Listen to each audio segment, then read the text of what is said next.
கார்த்திகை தீபம் ஒரு தீபத்தை கோடிக்கணக்கான மக்கள் வணங்குறாங்கன்னு தெரியுமா? இதுக்கு பின்னால இருக்க ஒரு பிரம்மாண்டமான தெய்வ கதை. பண்டைய காலத்தில் பிரம்மா படைப்பின் கடவுள், விஷ்ணு காப்பாற்றும் கடவுள். இருவரும் யாருடைய சக்திதான் மிகப் பெரியது என்று வாதாடத் தொடங்கினார்கள். வாதம் வாதமாக மாறி அது ஒரு பெரும் போராக வெடித்தது. ஆண்டுகள் கடந்தும் யாருக்கும் வெற்றியில்ல. அந்த நேரத்தில் அவர்களின் அகம்பாவத்தை தகர்க்க சிவபெருமான் அனந்தமான ஒரு சோதி பிலம்பாகத் தோன்றினார். தொடக்கமும் இல்ல, முடிவும் இல்ல, அறிவால் பிடிக்க முடியாத ஒழுப்பொறி.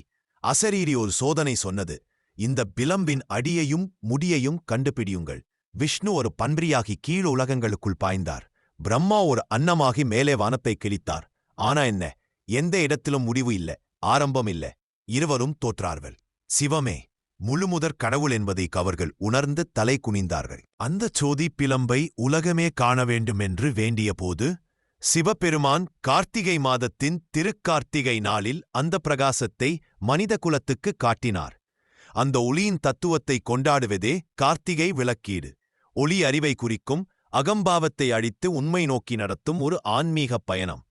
இது ஒரு திருவிழா மட்டுமில்ல, அறிவை வெளிச்சமிட்டு காட்டும் ஒரு தெய்வீக நாள். இன்னும் இப்படிப்பட்ட மைண்ட் ப்ளோயிங் ஃபேக்ட்ஸ் வேணுமா? அப்படினா நான் தான் உங்க பர்கன் செல்வா. ஃபாலோ பண்ணுங்க. அடுத்த டாபிக் என்னன்னு கமெண்ட்ஸ்ல சொல்ல மறக்காதீங்க.